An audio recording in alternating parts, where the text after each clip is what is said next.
Welcome everybody, and thank you for being here at Passive House Accelerator Live. We're very excited to be joined by AJ Patton and team for a developer's perspective. And I have the distinct pleasure of introducing our guest host tonight, Kyra Woods. Kyra is policy advisor at the City of Chicago. She's a facilitator and organizer who believes in the power of community-driven public policy. Motivated by the critical need for more holistic and equitable strategies across government, philanthropy, and tech industries, Kyra uses her community organizing experience to support climate justice and economic equity policy development. So with that, Kyra, please take it away. Thank you so much, Zach. It is wonderful to join you all this evening. I hope that you are both enjoying a little bit of the cool that we're having outside, but maybe you really enjoyed the warm up that we had over this beautiful long weekend.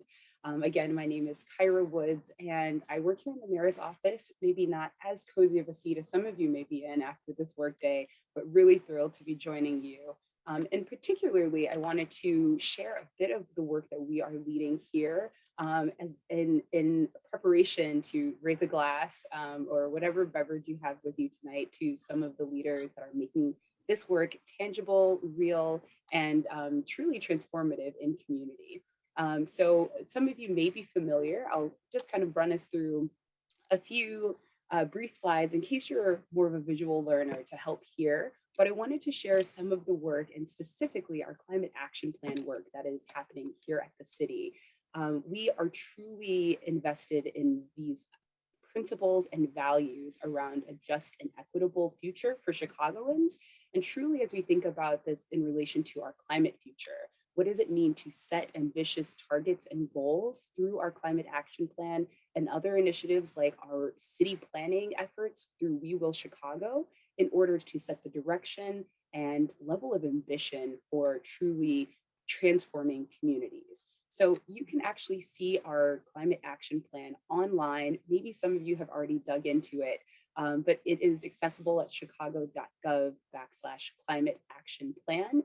And throughout the plan, you will see that we are really focused on investing equitably in community health and climate resilience while reducing Chicago's carbon footprint by 62% by 2040. And so I know a number of you in the audience may be already scratching that number down or thinking about that timeline or even about how some of the projects you're working on fit here. And that's why I just wanted to walk us through just a few of the elements so that you could see how this team, whether you're an expert or curious, really aligns with what we're doing as a part of the climate action plan.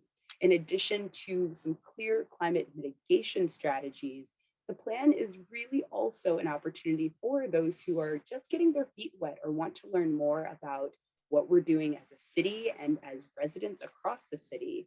What does it mean to really think about climate justice? What does equity look like in this conversation within the context of Chicago and this moment that is 2022 post, or as we wind down in this global pandemic? How do we finance these types of programs and investments? And then truly, what does adaptation and resiliency look like at the community level? Our first pillar within the climate action plan truly hits at the heart of our buildings, right? And again, this is our residential buildings, our industrial and our commercial footprint as a city. We are truly interested in advancing strategies that increase access to utility savings and renewable energy, but really thinking about what this looks like for residents across the city. So how do we transform the lives, as Zach shared in this intro video, of even the folks who live, work, and play in our buildings? I won't belabor all of the pillars or walk you through all of the strategies, but I did want to at least allow you to see them. There are 5 pillars that anchor the cap, and we are really, really focused on ensuring that they are stitched together in a meaningful way to be a guiding light to the work that's ahead. So I just shared what that first pillar was. And this last pillar is also important, and particularly to the community that we have online tonight, as we think about strengthening our communities and protecting health. The work that you lead as a part of PHA Live and the greater Passive House community is about more than just building better, but it is truly thinking about how our communities are resilient, healthy, comfortable, and ready for the future ahead. So feel free to check out the fuller climate action plan, or if you have questions that are burning, feel free to drop me a message in the chat. But as for tonight, I'm excited to learn more from 3 local Chicagoans that are making this a reality across our city. And for those with your beverages or otherwise, I'd love to raise a glass to the Passive House experts and those who are curious. I loved that and commend the work that you're doing. So here's my water bottle at my desk. If I was joining you from home, maybe it would be something else, but cheers. I am grateful for the opportunity to introduce our speakers for tonight, our experts, and to just offer a little bit of grounding before we get started. I agree, Harvey, it was pretty epic. I don't know who you had in your room, but my room is also pretty cool. But I just wanted to encourage us to remember that, passive house buildings truly do create comfortable, healthy, and quiet interior environments.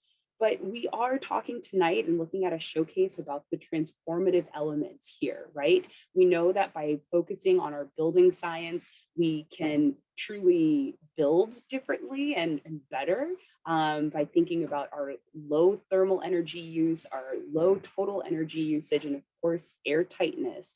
But what does this look like when we take superior building science, right, and the actual brass tacks of it all, and think about the way that we support, uplift, and create pathways for not only those who are tenants in those buildings, but also thinking about the economic ecosystem broadly as well.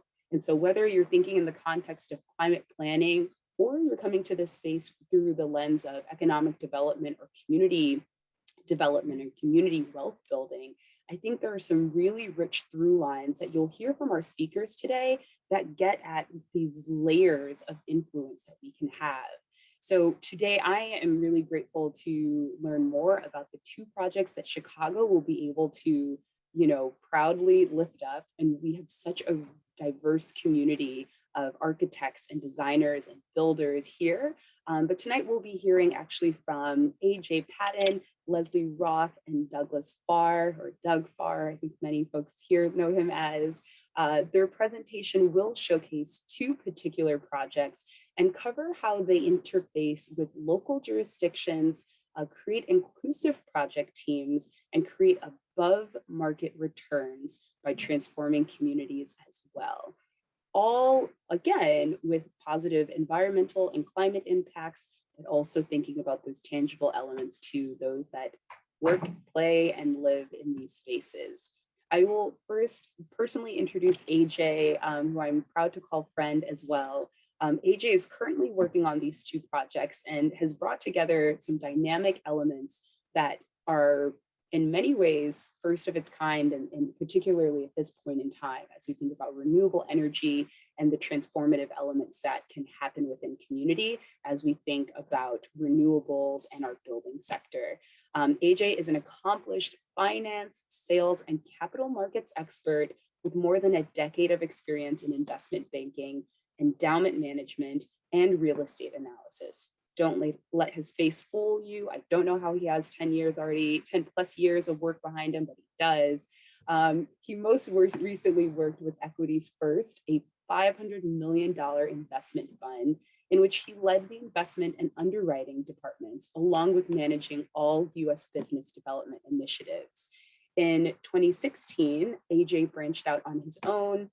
He founded 548 Capital LLC to combine this expertise and track record of creating consistent returns with a personal passion for helping transform communities and their impact on the planet. AJ truly brings a gold heart, a solid gold heart to this work that is clear in any space that you're with him in. And I know that it is exemplified even by the 3 speakers that you have today, including himself. In 2019, Patton was named a recipient of Energy News' 40 Under 40, which truly highlights his place in this transformative element of America's landscape around energy and our clean energy economy. So with no further ado, I am grateful to introduce to you all AJ Patton. Thank you, Kyra. She the only thing she left out there was that when I was named 40 under 40, that was actually the same day I met her, because she was named 40 under 40 as well. So that's actually how her and I met. And thank you, Kyra, for your time and for the warm introduction. I'm going to start with kind of so thank you, obviously, to Zach and Sean and Kim. Thank you for allowing us the space to talk about the projects. But I want to go back to how we ended up here. In 1999, my mother received a $400 gas bill. At the time, we had a hole in the house, a hole in the roof that we could not fix, and we received a $400 gas bill. My mother was making $10 an hour as a cafeteria lady. Subsequently, we got our gas shut off, and for approximately a year, I had to boil water to take a bath.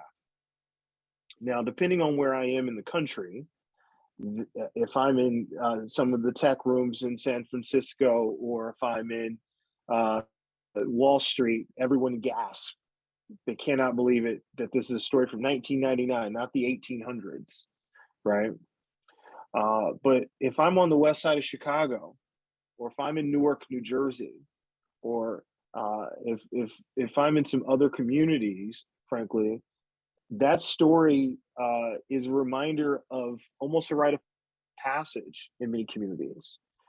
And so I don't care what happens to you the rest of your career. You can go on and have a cool bio and have accomplished whatever, but I will die remembering what it was like to put 4 pots on the electric stove and carry it up a flight of stairs and dump it into a porcelain tub.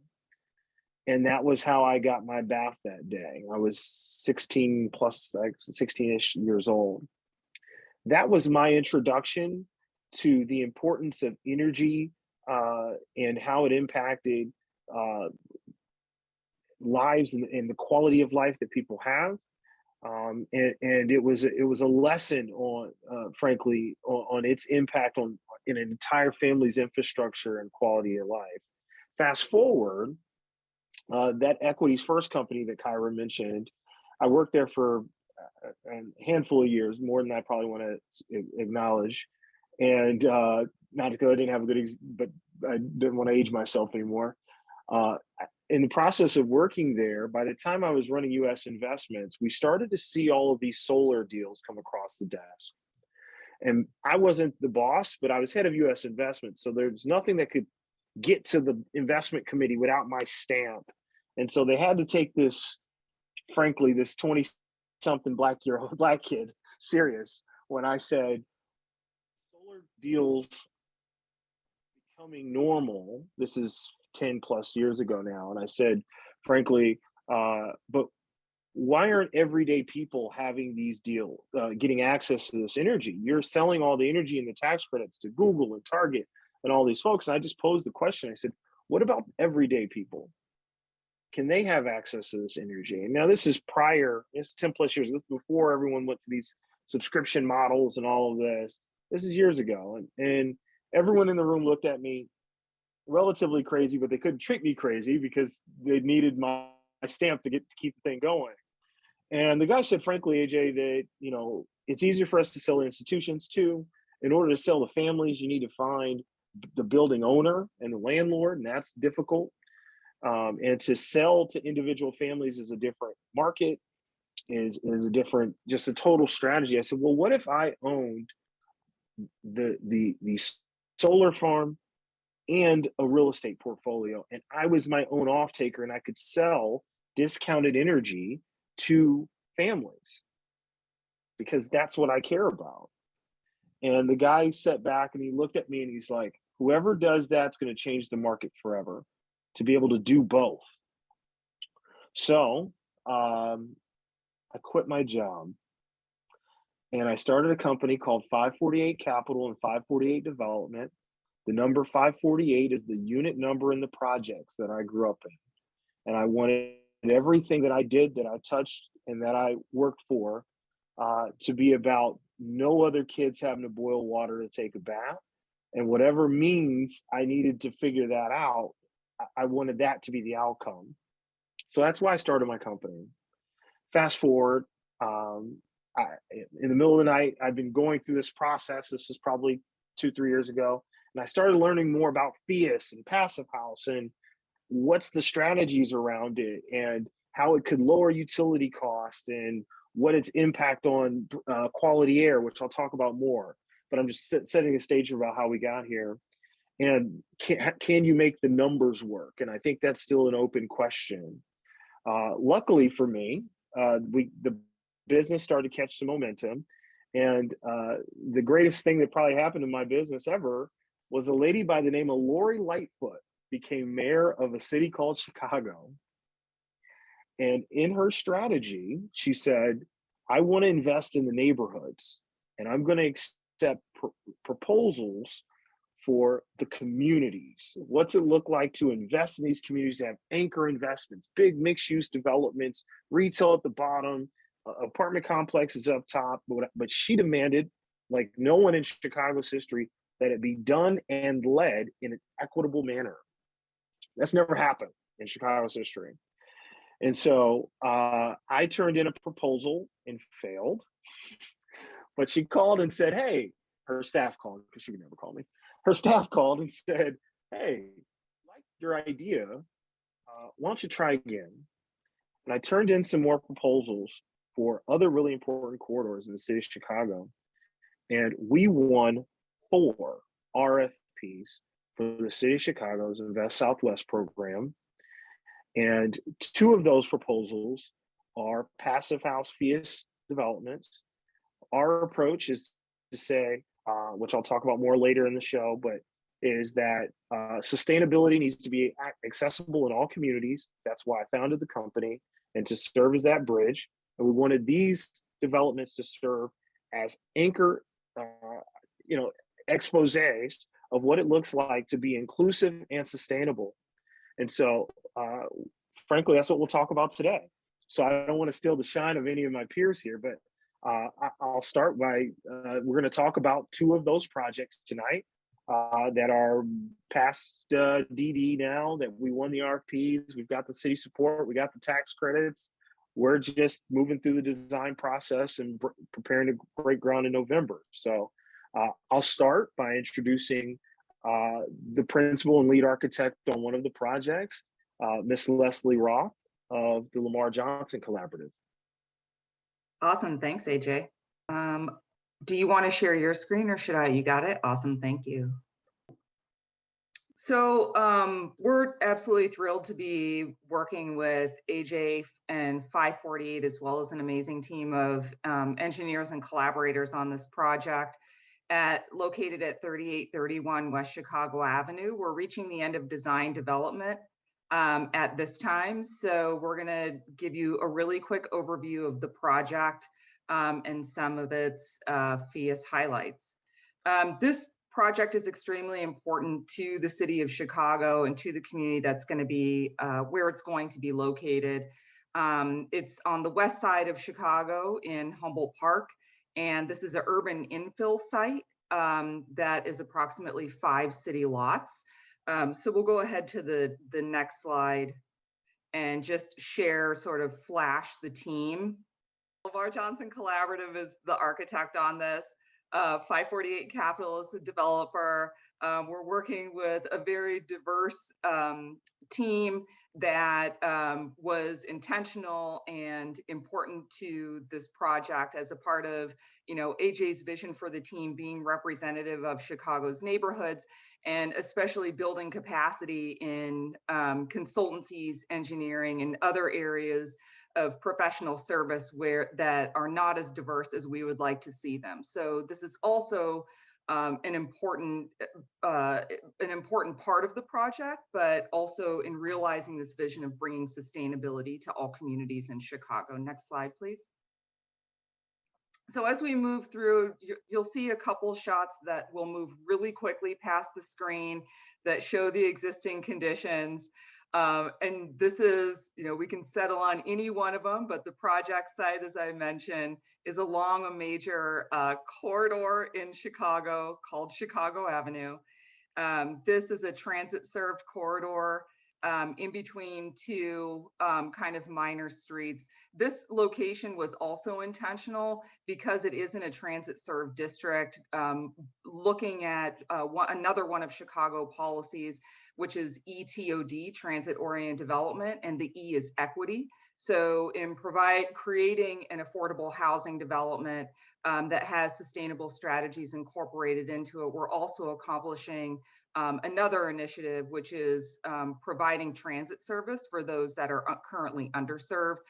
As most of you probably know, transit budgets in low-income households take up a significant component of their annual budget. Similarly, energy costs are the second thing that low-income families spend a lot of their income on. And so this project also accomplishes goals of lowering energy bills for its residents. This is an affordable housing development, and also creating additional transit opportunities to increase mobility from this development to other locations in the city. This is just a couple photos of the project context.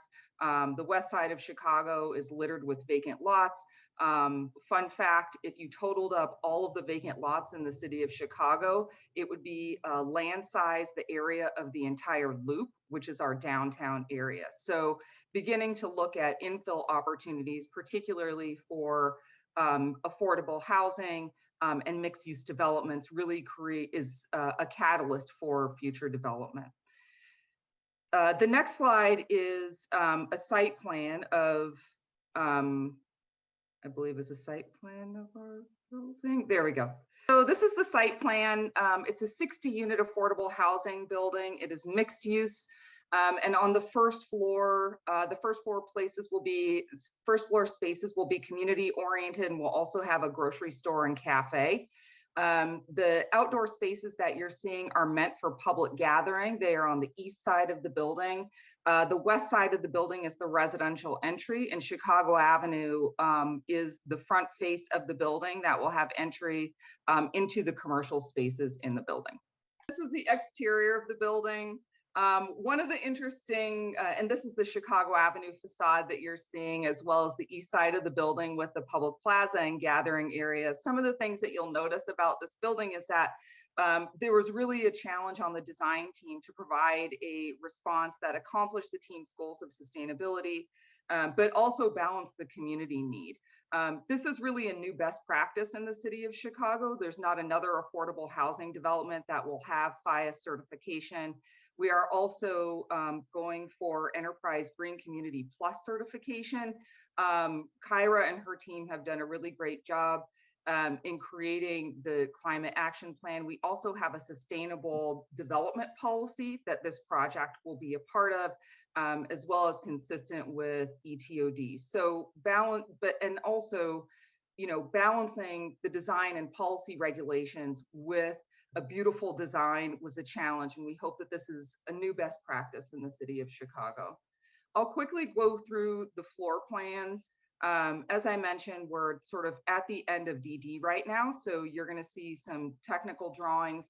The first floor are primarily the commercial spaces in the building with the residential entry on the west side. We intentionally separated public entry from residential because of safety and security issues, and also to make sure that residents had a celebratory entrance that was separate from the public so that it encouraged ownership of the building, and that the public entries, if the residents wanted to use those, would be by choice.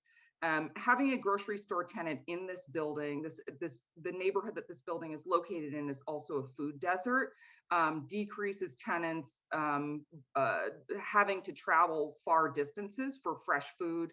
So this was also added to lowering costs for families that would be eligible for these units, as well as increasing quality of life. Each one of the floor plans, and there are 3 levels of residential. I'll show the facade again, but there is this kind of carving out of the front facade that happens on all of the floors. This is to let more light into the units. And so the unit mix on each one of these levels is approximately 20. It's a little bit more on some floors than others. The design of the units and the unit mix on each one of the floors also was dictated in part by wanting to maximize energy efficiency and also locate units where they were best suited inside the building. Each one of the floors of the building has its own storage. There's amenities within each floor of the building, and the roof of the building will have solar panels as well. There we go. So let's dig into the envelope a little bit. When we started this project, we knew that it was going to be different for the city of Chicago. In our introductions at the beginning of this session, I learned that there are a number of different countries all over the planet that are having similar regulatory issues when it comes to high performance buildings. Chicago is no different. As most of you know, this is a very steep learning curve for any municipality. When we started this project, we knew that we wanted it to be beautiful and we knew we wanted it to be high performance. And so trying to find that balance with design elements. Oh, and AJ also had a budget that this all had to fit into. So trying to find design elements that fit into the project constraints was a challenge for the design team. And in working with our Department of Buildings, with our Department of Planning and Development, there's been a lot of flexibility and a lot of conversations around how to make this a precedent for future buildings. And also helping understand what the value of this type of building in a neighborhood that's been underinvested for decades, for generations, means to the people that live there. You can read the notes here, please. We're going to have a question and answer period, so we can talk more there. Right now, the building has about 20% glazed area, and you'll notice on this facade that there are some recesses of windows. This was a challenge for the design team and our sustainability consultants to figure out how to create thermal breaks, how to insulate these walls, and how to have separation between the wall and floor that maintained the envelope values that we wanted to maintain, as well as lowered the energy costs for the building as a whole. The Phius certification will be for the residential floors. There is a break between the first floor and the upper floors. The first floor will not hold that certification.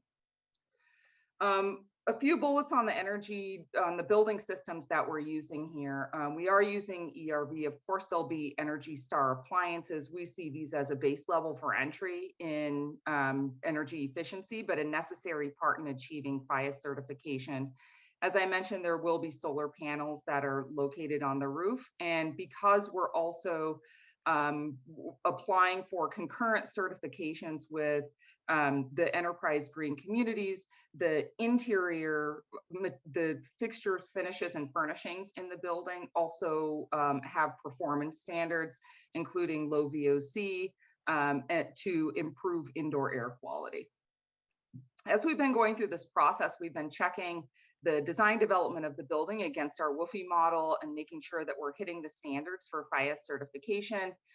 This is just a printout of some of the data that we're finding here. Really, when we began this process, we had a lot more glazing. We reduced that significantly by almost 20%. So now the building as a whole is about 20% glazed. There's also, as we move through this design process, there's trade-offs between meeting the energy efficiency goals and the cost of the building overall. I think I saw a question in the chat about that.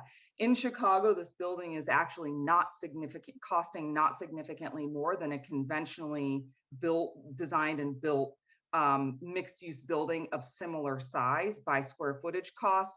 And so again, in creating these best practices and changing the narrative around what it means to create a really beautiful and high performance building is changing. A few more shots of our WFI model and what we're learning when we talk to our engineers. This has significantly changed the design of our MEP systems. as well as, going through Chicago's pilot plumbing program, because the code requirements are not consistent with Phius. Similarly with air exchanges, this has been another kind of lesson learned for the city of Chicago as we move through this process, in understanding kind of what those tolerances are and how we can work together to continue to create, a sustainable future. So this is our beautiful building. I think that was about 5 minutes. I could talk forever about this building, but it's really been a wonderful experience to work on a building of this type. We know that, the type of building that it is, affordable housing, mixed use, and the level of equity that this building is able to accomplish is unparalleled. This will be one of very, very few. I think Doug's building is the only other Phius certified or potentially Phius certified building in the city of Chicago. So we look forward to continuing on this trajectory, and thrilled to be working with AJ leading the way. Yeah. So no, Doug's going to talk about our second project. I'm going to dive further later in the conversation about Lesley and I's relationship, how that came to be, and the same with Doug and I's, which is both are awesome stories. So Doug, feel free to jump in, and then I'll close the show. Thanks AJ. Thanks Lesley. Great presentation. I haven't seen the building in a few months, so really loving it. So let's compare notes offline. But if everyone can see here, I met AJ in the before times, pre-COVID, at a coffee shop. I couldn't tell you what year, 18 or 19, something like that. And we bonded over his 548 story and my passion for high performance buildings. And the conversation then was, let's do Phius, and one more thing, let's do an all electric building. And so that's what we're doing.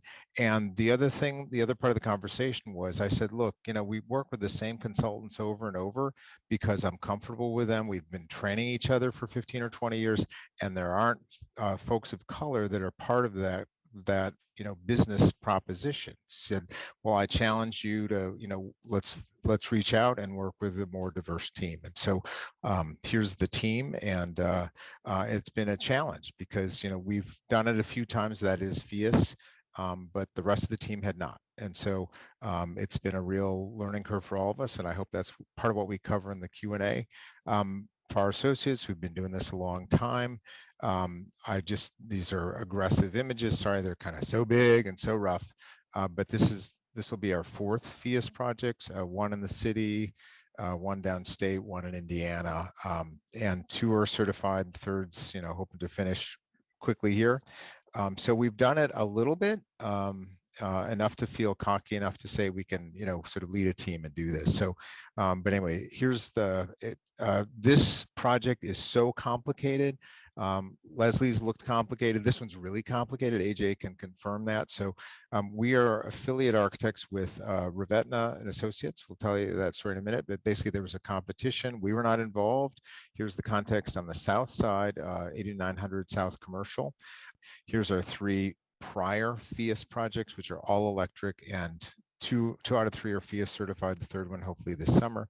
So this is our fourth project, as I was saying. Here's the context for the second project, 8900 South Commercial. It is a part of Chicago that was highly industrial. There are steel mills right there on the lake, which have long since closed down. But our affiliate architect, Cyrus Revetna, was really inspired by the sort of steel aesthetic of that part of town, and then a brick aesthetic that sort of fits the context. So assuming the slides are advancing now, here's our site is a kind of corner site and block site, and it combines a new construction building, which will be the Phius building, plus a renovation of existing building, and with it a creation of a courtyard between the two. And so these are images from our competition. As I said, we were not involved. Cyrus was the winner, and so we really honor his work. So, but I want to take you through, so put a Phius filter on this work, and you can see like I'm really excited, and then it's sort of like, oh my God, some days I'm challenged. So here's the original RFP. I will always show the existing building on the right. It is aspiring to some energy performance, but not Phius. So the building on the left is the one that I'll talk about over and over. So this is the original competition entry, fairly regular facade, brick and glass, probably overglazed, but workable. And so that's the one the city saw and approved, the community saw and approved. Cyrus continued to innovate. So when we got involved in October of 2021, this had turned into that. So it's the same building site.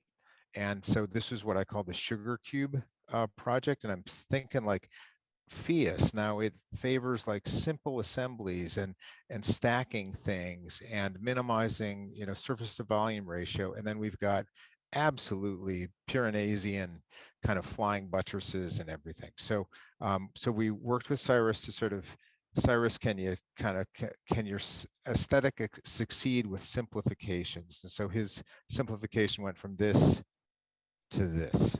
So which was, if you look closely, there was brick, it was brick, metal panel, in the first one. And so he mostly pulled the brick to the ground, but he was fairly resistant to, he really loved that sort of sculptural shape, and it was really hard to do. So we got involved and sort of said, Cyrus, let's simplify, let's stack things, let's make things more regular. And so this is kind of where he handed off to us, and we then initiated an integrated design workshop with the whole team. We invited Lesley and her team, thank you for coming, and so kind of led the Phius process in the way that we would have done it had we started from scratch. But anyway, a lot of honor to Ravetna and their contribution. So briefly, it's a full ground floors occupies the sort of full portion of the site. Commercial is this L-shaped wrap, bank and other institutions, lobby and amenities. And then the upper floor is a series of U-shaped courtyard buildings with the two paws, the two wings that sort of set back slightly as they go up. Further to what AJ was saying about the kind of focus and passion about benefits to families, we think we're targeting a 40% lower utility bill. And by going all electric, by not having gas in the building and eliminating gas cooking in particular, asthma risk should go way down. So anyway, in terms of communicating to a newbie team what this all was, kind of said, what is this Phius thing and what's it going to cost? And that's kind of been the conversation and continues to be. We knew we had to optimize windows because we had inset balconies. We knew we had to break them thermally, and then R25 effective wall insulation. So I'll take you through that. We worked with Phius, and if you've never used their services, they have a feasibility study that they do that kind of gets you going. And so it's really clean and simple. Basically, and what they offered us was this: if you don't do thermal breaks at the balconies and in the facade, here's your performance numbers, and if you do, here's your lower performance numbers. So it's very kind of cartoony, simple to follow. Everyone on the team could get that. The crux of it, if you go back a couple slides, it was basically a brick base and some sort of metal panel upper floor. So we really quickly figured out what the detail ought to be. So here's what upper and lower looks like, but what we figured out is to make a more or less freestanding masonry facade that sits outboard of the continuous, air barrier, water barrier, thermal barrier that goes, top to bottom in the building. And so it's rational to build. We do need an occasional sort of stiffener back through the thermal breaks and so on, but it's workable. So we're happy with that. We showed the contractors, Millhouse and Powers and Sons, these details, and no one had ever seen them. This is November of 2021. In March of 2022, I talked to the same people and said, Doug, you're now the third project we're looking at that is proposing this similar assembly. And so I'm telling you, Phius has sort of hit Chicago, sort of promptly and rigorously. So I know this audience, and when I show up to House Accelerator, I always want to know like the numbers and the costs and things like that. So I wanted to sort of preview these, and AJ may have updated numbers, but I wanted to get these in front of people. So generally speaking, this may have changed through negotiation over the last week or two, This new construction we're looking at is something like a $360 or $380 per gross square foot. Does that seem about right, AJ? Somewhere in that strike zone, somewhere. Correct. Yep. Correct. The stuff I'm really, and that's a function of, supply chain, crazy cost premiums, all that kind of stuff. What I'm really targeting is the Phius cost premium, because everyone's obsessed with that. Like, what are you paying more because you're doing Phius? And so this is from the GC, our HVAC system, which is understandably just one component. They thought was about a $4 per square foot, gross square foot premium, roughly a 1% premium. And that's to get a full ERV system and all the kind of bells and whistles that go along with the Phius mechanical system. And then in terms of construction costs, the envelope costs, we're kind of still pulling details out of the GCs, and they're super busy, so we don't get the full love that we'd like. But here's what we got. So for walls where it is opaque wall, we're targeting R25, R30. Here's the cost per square foot of facade. So an industrial grade panel, 65, a custom metal panel, 70, and then that lower masonry section, $72 a square foot. They're so darn close, it almost doesn't matter. But when you compare those per square foot to the cost of windows, $120 or $140 a square foot, obviously optimizing the facade is a big deal. We just got the go ahead last week to sort of start that process. And I'll just show you, we started like Lesley at a much higher, Cyrus's original vision was probably about a 65%, facade glass ratio. We took it in and started at a 44, and then without breaking a sweat, got to 39, got to 33, and those studies continue. So anyway, we're still optimizing performance, cost, facade appearance, all those kinds of things. And I'm still at 10 minutes, but I'll stop now. Thank you all. Look forward to the Q&A. So Kim, before we go to the slides, I just want to give a little more context to what we just saw. With Lesley's project, we got site that's on the Chicago Avenue. It's one of the most important corridors in the city of Chicago. Once we got site control, the planning commissioner called me and said, AJ, we're not going to approve you moving forward with the site unless you run an international RFP. We want the best designers in the world to bid on that site to be the lead architect. This site is too important. And so Lesley's team won that RFP, and they clearly, as you saw, they just knocked it out of the park. And I just could not be more proud to work with her and her team. And then Doug, ironically, I met him several years ago, and some kid off the street, and I just asked him if he would have coffee with me. And the great Doug Farr had the coffee. And I said, listen, I'm going to grow up someday and we're going to do a project together, but I'm not going to allow you to work with any of the people you've ever worked with. And he was gracious with the no-name kid. And we left the coffee, and then I called him back 3 years later and I said, I'm in the middle of a project. It's special, but I need you to come in and save it. And none of the people that you work with, the design doesn't make sense, but you're gonna save it. And Doug just put his hard hat on and went to work. And I just could not be more grateful that he just dove in, he parachuted in and made this project special. And both those projects are Phius, all electric, diverse teams, and with very clear budgets. And so that's what we care about. So Kim, and so that's the needle that we're threading here. And I still think they're great design. So Kim, if you want to throw some slides up, I can kind of land the plane a little bit on a couple of conversations, and gratefully I'm not controlling the slides here. So you can keep going to the next slide. This is what I charged them with. Frankly, I said, these are diverse. These are almost exclusively these neighborhoods that we're going in, almost all African American. In order to gain the community support, we need to be intentional about including those designers, those contractors in-service providers, frankly, in these important seats. They accepted it. And there's great talent that's already there, but it's consistently being passed over. And so, luckily we've got the mayor's support, and the mayor's saying, we're going to fill the funding gaps because these are priority projects, but still be on budget. And we could bring in and be really inclusive. So this is a couple of slides. Kim, you can keep going. This is a couple of slides of some of the folks. And we're intentional all the way downstream to insurance, legal, grocery stores. I'll pause here for a second.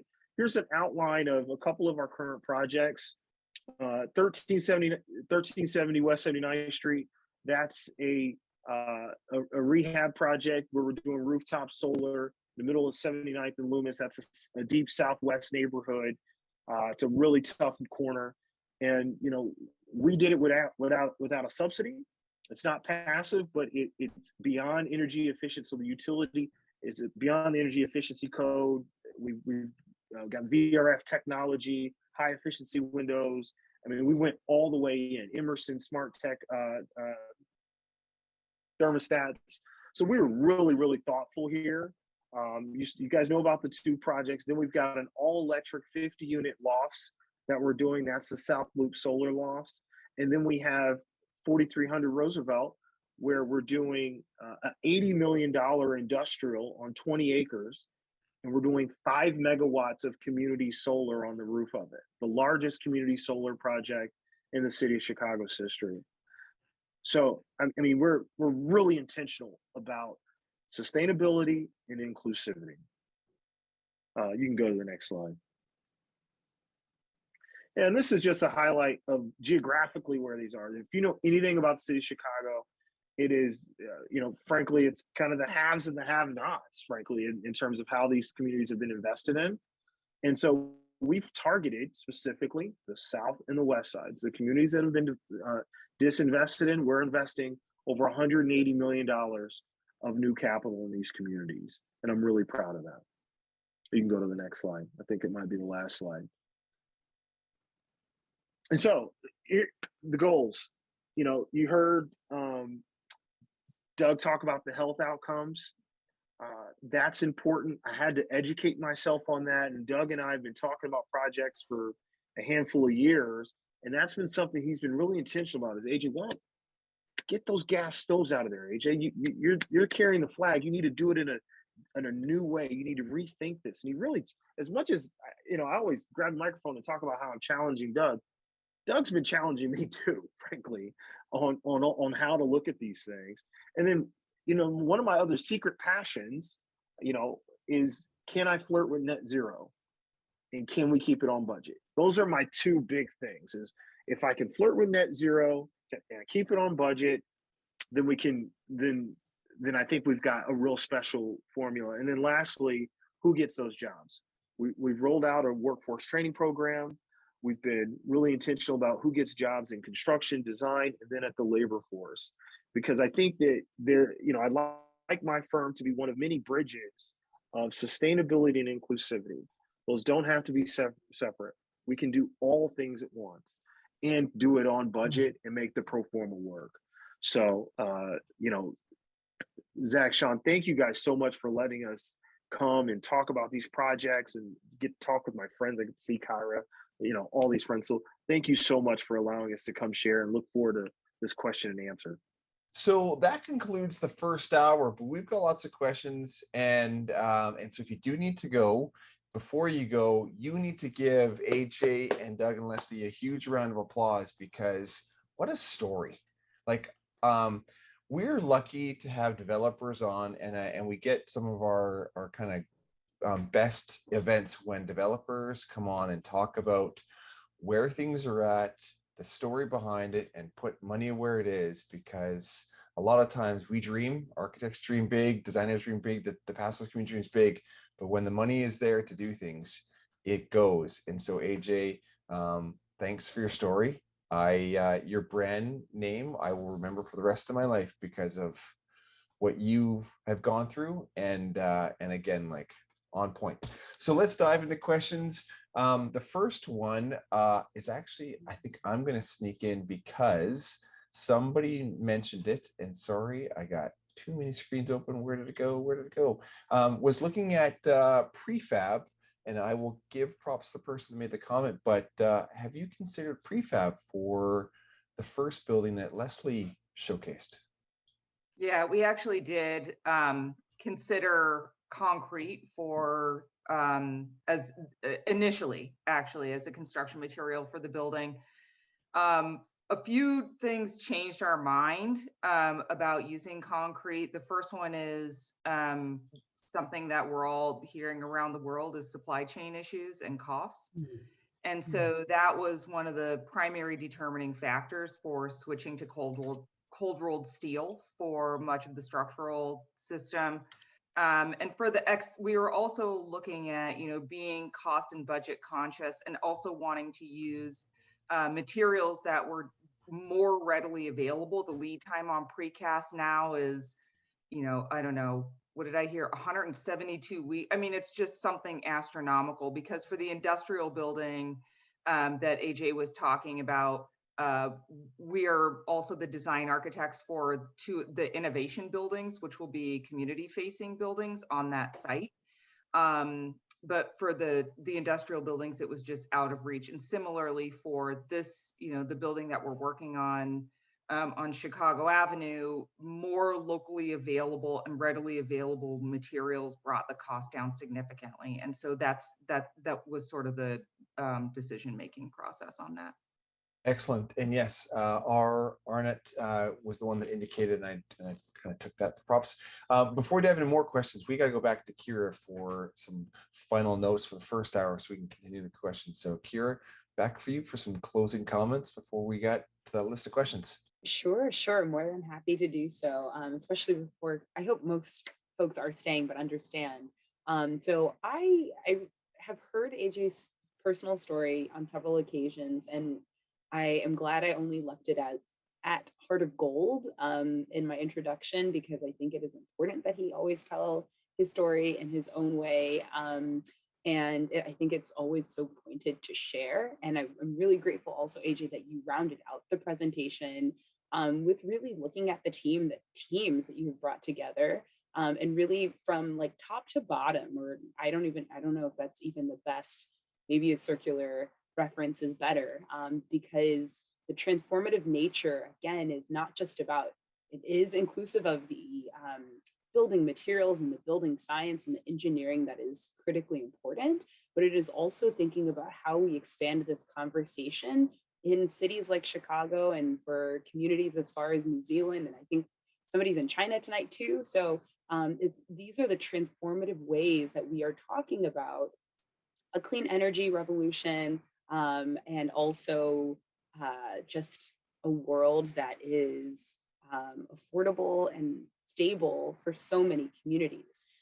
For so long, Passive House, it has been taught in your STEM spaces or your architectural spaces. I was a civil engineer at Northwestern. I studied environmental engineering, and we had classes paired with our civil program. And anybody else in any other school has no idea, but it's these types of venues and spaces that I hope allow you to think about not only how you may be able to build something like this for yourself with your own residential home, but if you're a developer, also how to push the envelope in terms of the types of teams that are brought together. Thank you, Doug, for sharing the ways that you've accepted the challenge of working with new team members and diverse team members and being a mentor in that space as well. And Lesley, for your demonstration time and time again about how teams, and particularly diverse teams,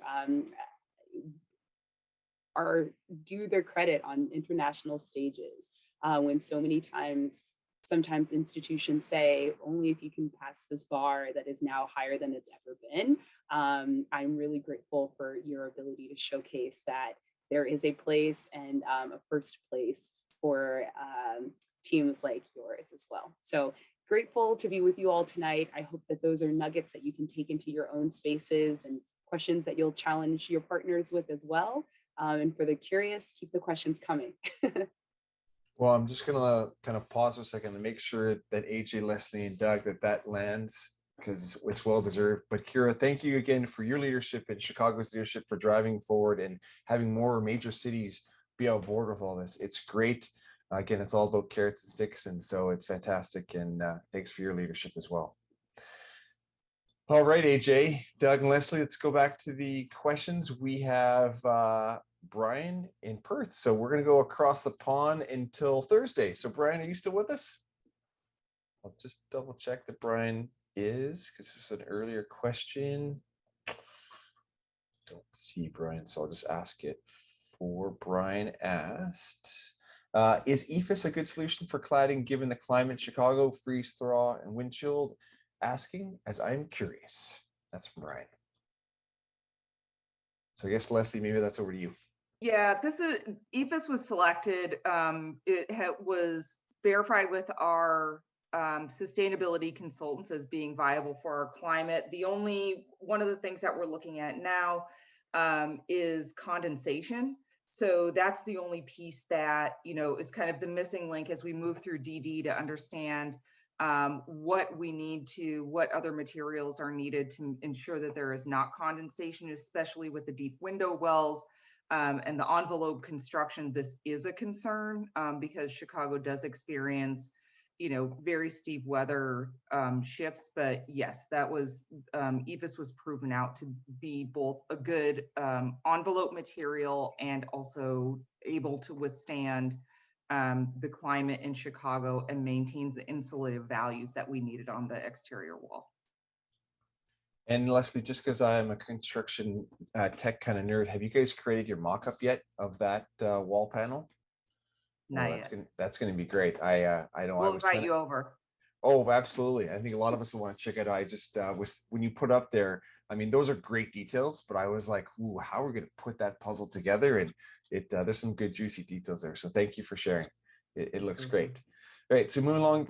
Thanks, Brian. He's probably off having a second cup of coffee. We're going to come back to Vancouver and Melvin. Pretty sure Melvin's stuck around. I am. Can Great. you hear me? Yep, go ahead. Yeah, first off, just wanted to comment that I love AJ's story. Just wanted to say it's a very unfortunate experience, but I think it highlights local problems but more importantly, opportunities. And in Vancouver, I think wildfire smoke is one of those problems, but I don't think it's come to that much of an opportunity yet. So my question was Pacifist a prerequisite for the RFP? If so, how much did market demand play in the decision to pursue Passive House? And if not, how much did you have to sell Passive House? And was your experience with hot water, is that a common experience? And that made Passive House a stronger candidate? Melvin, great question. Passive House was a mandatory because of me. And I rarely talk like this. I rarely say me. I should be careful. No, it wasn't a city RFP, nothing.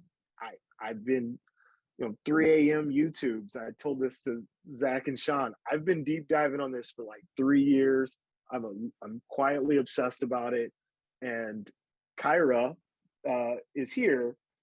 Once the mayor committed to filling the funding gaps, that was all the rocket fuel I needed to just full steam ahead. So I put it in my individual RFPs so that when Lesley and some of the other international architects applied for my project at Chicago Avenue, I said, best design must be Phius, beginning, end of story. And if they understood that assignment, then they would design accordingly. And then I put that in our original package for the 89th Street deal. Obviously, you saw the architect maybe didn't embrace it as much from a design perspective or understand it. And then that's when Doug comes in and offers his expertise. So frankly, that literally just is, what happens when nerds like me get a hold of the budget. And then I forget the last part of the conversation was about water heat. Oh, sorry. It was just a comment about, I guess, making the city understand Passive House and why it's so important. So yeah, and I think that's an ongoing conversation, frankly. Lesley and Doug and I are talking to the Department of Buildings and getting them to understand that the building's going to be insulated in such a way that it doesn't necessitate us needing these oversized mechanical systems, and that if they roll their sleeves up they can understand what we're doing. And frankly, that's the value of having friends like Kyra in the seat that they have in City Hall, because literally her role is to serve as the advocate and the go-between, because she sits as the number 2 in the sustainability office. So, and then, her being my friend, we can communicate really well, and then we can go advocate together. So it's a really cool thing. I'm sure Doug and Lesley want to add something to it, but I think that's kind of where we're standing. Well, yeah, if I can get some business done and piggyback on Melvin's good question. So the challenge we have right now is trying to get approval from the city to allow reduced ventilation, continuous ventilation. There's a culture of fart fans and all kinds of crazy stuff that would have us oversize the system. So Lesley, maybe you've got it approved, or Kyra, you've got the red phone to get a yes on that, but I'm calling Grant most days and not hearing back. So would love your help on that one, because I think Lesley and I are making eye contact with you. If you can see me, I'm sure we have the same questions. So let's cut that deal. But there's other stuff that is is new to the city, and we have a very old building code, and we made the mistake as a city of burning down in 1871. So that kind of cast a pall over things, and so it's a very conservative building code and whatever. So we're slapping right up against it.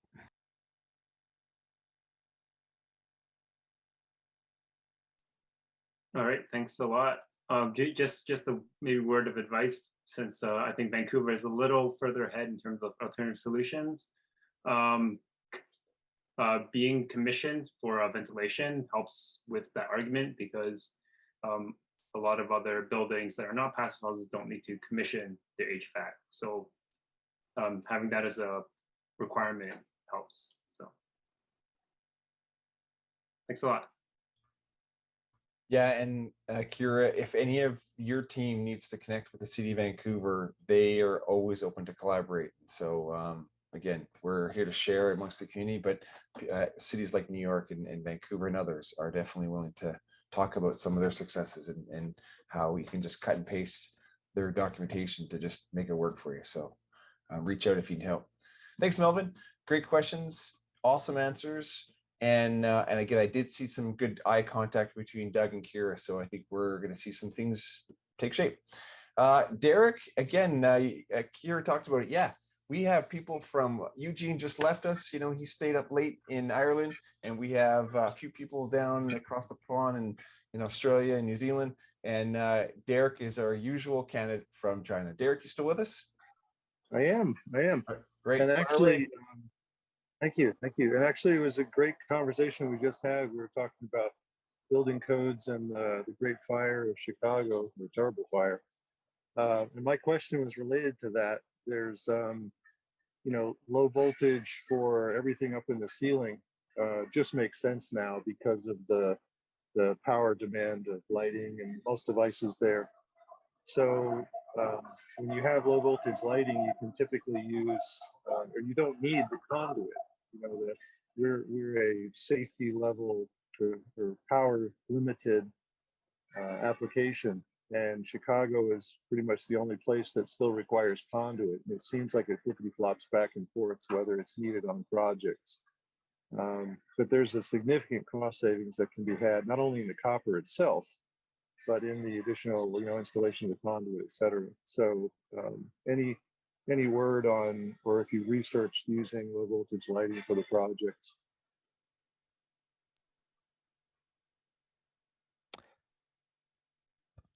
I agree with you. It's hard. No, you'd think conduit was invented here, or that, this building department owns shares or something. So it's very persistent. I think it's called unions. Well, it's funny, we've been doing this for 10 years now, and I'm out of Indiana. This started in Indiana. So Chicago is, of course, a natural market for this kind of thing. And I still don't think there's a single project up there. So, it's time for it to happen. I mean, the whole world is, when I introduced this 10 years ago, everybody thought I was crazy. And now, of course, everyone's like, oh yeah, naturally, of course you would do this. $800 per house just in copper savings alone. You know, it's so I think that the codes do have to change. And we also talked a minute ago about indoor air quality and air quality. You know, the fact that you can have low-cost sensors that are reliably wired too, that means that you can start to get monitoring. So if the city is concerned, like, hey, we're putting in these lower airflow, that's not a problem now. You can actually have a reliable, without having to go resort to wireless, you can have reliable sensing, which is one of the other things we'll be releasing later on. You know, it's that kind of infrastructure change that is going to enable all these different little technologies to come together to enable passive house, because the passive house is the goal. It's the energy savings you just can't compare to any other construction technique. So I think that having that kind of monitoring is something that's valuable back to the city too. Well, you know, to piggyback on that comment, I'd love to hear the expertise of the folks on this Zoom. The city of Chicago doesn't have a building innovation committee.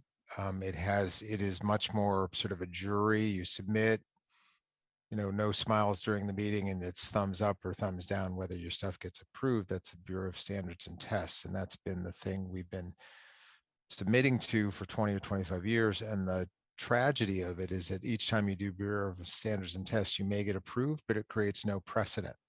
And there's no publication of what was decided. So each team goes in independently and makes the same argument to this unsmiling tribunal, and nothing ever changes institutionally. So it's been a frustrating city to try and innovate in for 25 years. But I'd love to hear if other cities have a different way of approaching it, like rather than, you know, saying no most of the time and occasionally breaking face and saying yes. I mean, how do other cities do it? Do you look forward and anticipate things and ask people to bring things forward? I'd love to hear. Mark, hop on if you had a.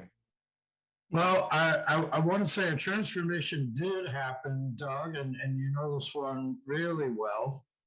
We did have and enjoy the benefits of Chicago Center for Green Technology on Sacramento, right? It was instrumental in taking a piece of land and transforming it to education and knowledge, and the slowest elevator in the history of Chicago. So I think it would be great to hear from those other cities as to how we can copy and paste that example.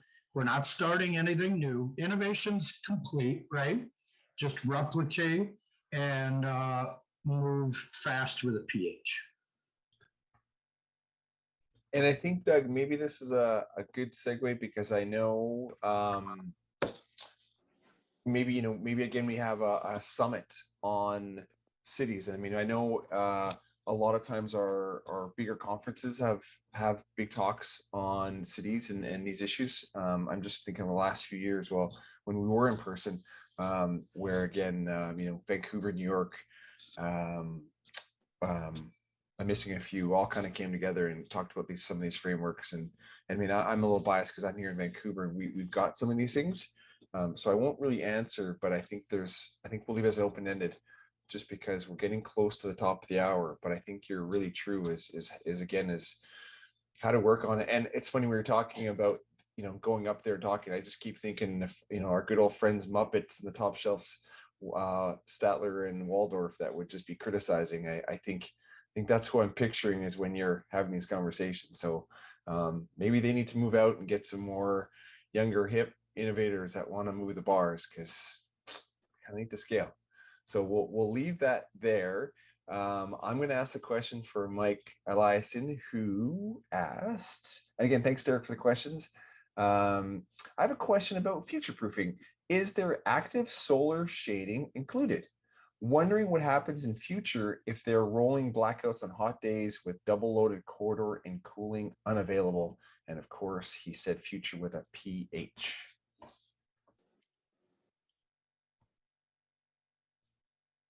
I'll go just for our building. We don't have any mobile shading devices because of the deep set balconies and deep set windows. We have some natural shading. It's not optimized necessarily for specific orientations. It's more an aesthetic treatment that has an environmental benefit. And then in terms of resilience, in terms of a power outage, we would be battery capable, but we don't have batteries in the budget at this point. So similarly with our building on Chicago Avenue, we do not have solar shades on the building, but part of that is, we reduced the amount of glazing to reduce the solar heat gain coefficient. So that was a big choice. And then also having somewhat recessed windows kind of helps with the natural shading different times of the year.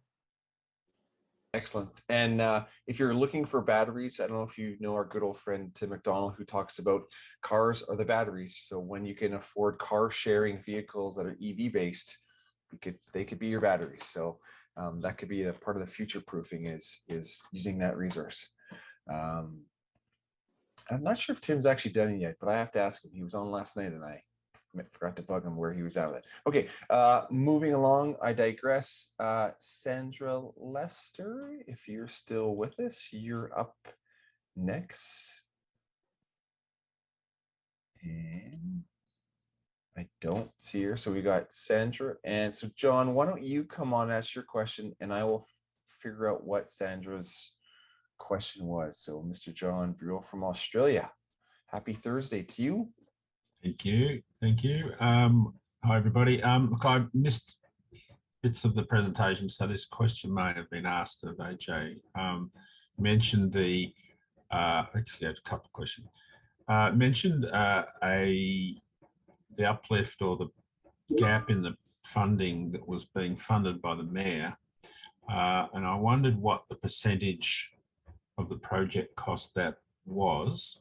So the scale of it, and because I'm now joined the state government authority down here, and we're doing lots of new projects where Passive House is sort of embedded into it. We're looking at what are the premiums that are typically being discussed around funding, and how we fund it's a different question, but in your case, you said the mayor's fund. I'm wondering how much that was. And then secondly, related to that, if you're selling or renting, built to rent even, the apartments, what analysis was done on what a fair and reasonable uplift would be for a high performance building like Passive House? So twofold. These are rentals. They're not for sale. I'm playing a bit of the long game with Passive House meets affordability and inside the budget. Frankly, the way these capital stacks are broken down for both of these deals is a third, and a third. 1/3 tax credits at the kind of the state level, kind of stereotypical U.S. I forget, this is an international group. So there's tax credits that in the U.S. that you can use to support the creation of affordable housing. That's about a third of the capital stack. Another third is commercial debt that's driven by the revenue from the building. And then the rest is a gap, which leads, frankly, another third, which the mayor is covering. And so third, and a third is how that's currently being split without going too far in the weeds. But frankly, for me, how I'm viewing this is I'm collecting data. I look at both of these deals and I see 6, 7 different bids on subcontracts. I'm seeing 2 different teams working at the same time, but coming to relatively similar but somewhat different conclusions. But I'm the same developer, so I get to gather that data and then I can apply it on other deals. And where I don't have the mayor or where I don't have tax credits, then maybe I don't get certified in Phius, but maybe I can apply passive-like strategies to the deal while building out these relationships, learning the strategies, building up this contractor base and the material base. So I'm playing the long game here on like how we can really implement this on all of our deals in the future. Because as Doug mentioned, these will be the 1 and 2 largest Passive House deals in the city of Chicago's history. Now there are going to be others that follow this trend. Now we get more data. Now we've got more contractors. Now we start to normalize this conversation. And I've now introduced all these new diverse contractors and designers to the conversation. So now we're just kind of growing the pie. And my hope is, John, is that 2 years from now, I've collected enough data that maybe I can do this without city help. Maybe I can do this without state. Maybe I can make it affordable without subsidy. And that's my plan. Yeah, yeah. Once you get the momentum, I guess you would. But is there a rental premium being offered, or is it standard pricing? I don't know whether there's a standard. And so the premium cost has been buried in down below the line, and then what you're offering is just standard pricing for rental levels. John, that is a spectacular question, frankly. I think I have spent more time on that question you just posed than I'm willing to admit on camera. And I will say for these particular deals, there is no premium being added to the rents. But frankly, on one of my last slides, there was a bunch of deals that we showed. There's a deal on 79th Street that's not Passive House, but we went above and beyond with no subsidy, no tax credits on our commitments to efficiency, and we made sure that the math worked, and we still were at below the affordable. Well, it's approximately about 60% area median income. So you're talking about studios in a Chicago South Side neighborhood at $700 a month. I don't care where that's affordable. And they got VRF systems, all of the gadgets, and their quality of life went way up, right? And so, John, I think that what the question you just posed is probably a dissertation 2 years from now. Yeah, we're facing it right now, so maybe we could talk separately. Completely separate, if I can hog the question, Sean. Get one more, just because my daughter's going to bust the door open quick. Okay, just a quick one. Go ahead. Larger public buildings where we're either renting or selling.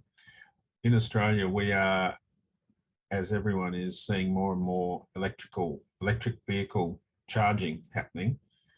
We've got a fire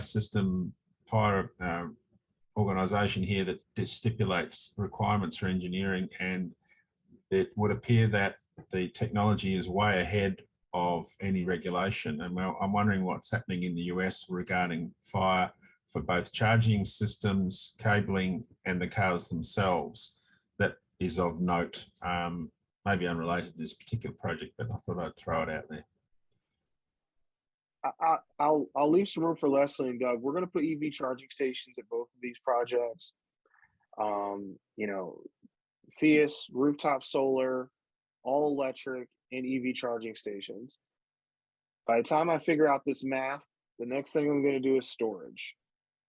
That's the next frontier for us, frankly. And then the next frontier is to make it all work without any subsidy, frankly. Frankly, John, our infrastructure in submarkets and urban communities has 0 EV charging stations. And if you look at the map, it's just not there. This will be one of the few EV charging stations on an entire third of the city, frankly. So we've got a long way to go. The state just passed a bill to support that investment. But that bill just passed. I mean, there hadn't been a dollar spent, brother. So we got a long way to go on getting that. And frankly, the states as a whole, as a collective, has a long way to go of building out that infrastructure. Great questions, John. I'm going to stop you there because I know Tom Phillips has one. So I'm going to head over to Tom Phillips. Over to you. Well, thank you. Great presentation. I have to catch up on it, and thanks to the team for sharing their experiences. I just had a question about overheating as usual and future proofing.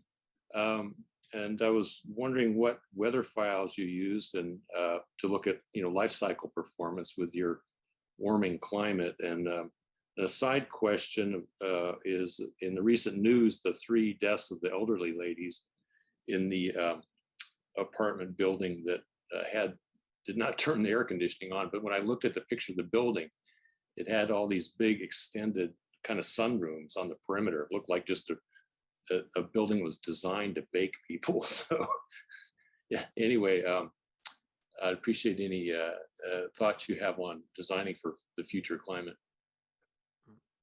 I'll say my piece. We just have used standard weather files, and I don't think we have any particular design consideration to higher temperatures at this point. I'll say I have a different hat that I wear in this regard, working in the city for a long time, particularly in neighborhoods whose fortunes go up and go down. I'm excited that the budget will support a concrete building, because it's, even though our new baby hasn't even been born yet, there are some neighborhoods in Chicago that buildings have to be able to withstand not having a roof for 10 years or get a leak or something like that. So the fact that ours is concrete, I've seen concrete buildings and they make it through that a lot better than frame or steel stud or even steel, structural steel buildings. So it's a different, slice towards kind of future proofing and resilience, but I think it's appropriate, and I'm just thrilled that we pulled that off. I know there's a high embodied carbon aspect to concrete, and so we're focused on sort of admixtures and getting the formula right. But I think for an urban site like ours, concrete is a long-term good investment. Yeah, I'll just add that similarly, we used just the weather files that are available, not future, looking at future climate change. However, if we talk about resiliency as a whole, and Kyra mentioned this in the climate action plan, that this building is just one, our buildings are just one part of a holistic ecosystem. And so looking at the city as a whole, or even looking at a microcosm of that in the neighborhood that we're building in, while there's an embodied energy in new construction, the type of new construction is better, it's more efficient, it's more durable, it costs less over time, and it provides a higher quality of life for people that are living there. This building is also located in a neighborhood that has very few resources, and historically has been disinvested. So by providing a grocery store along a transit line that has new and recent improvements, and allowing people to access goods and services and resources within a shorter distance. I'm getting to the 15-minute city here, that there is a level of resiliency in the neighborhood that this building is located in. So I think that the idea of adaptation or climate change is, we're always going to be shifting scales, and the cumulative impact is something that we look at, as architects and design professionals and planners. And so that I think that kind of holistic resiliency is also important to factor in.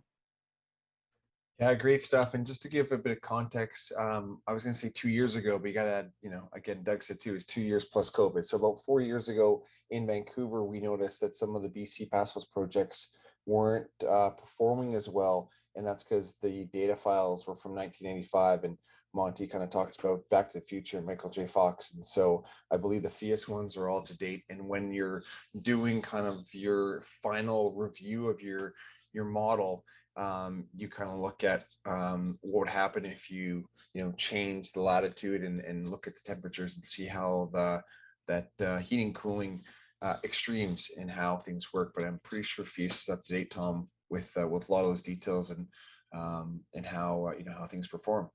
So I think it is a time to wrap things up. Only because I got to switch hats from accelerator hat to softball coach, but just Lesley, Doug, and AJ, another inspiring event. And I have to say, when Zach talks about the punk of Passive House, AJ, I think you need to be part of the captaincy with your. A few people wanted to change it, but the whole thing about quietly obsessed, we need you to be loudly obsessed, and we will join you in your efforts because your willingness to take on this feat and do things in Chicago is outstanding. And one thing, Doug, I love seeing your slide you have about what your team is doing and how, as we keep going to the right, you keep growing all your projects that are in Pacifist. So commend you and your team for your doing. Lesley, same thing. That's a beautiful building you guys are doing. And one day when I do get to Chicago, I will ask for a personal tour. Not that I deserve it, but just, just because I want to nerd out on these details. Again, bravo to tonight's effort. And again, AJ, the data is right. Pacifist are a technical device, and the data that we get to them is how we can make better buildings and we can improve models. And the fact that you could bring on more is fantastic. So on that note, everybody, great work. Good night. Be safe. And we'll see you on another Accelerator event that's coming up soon.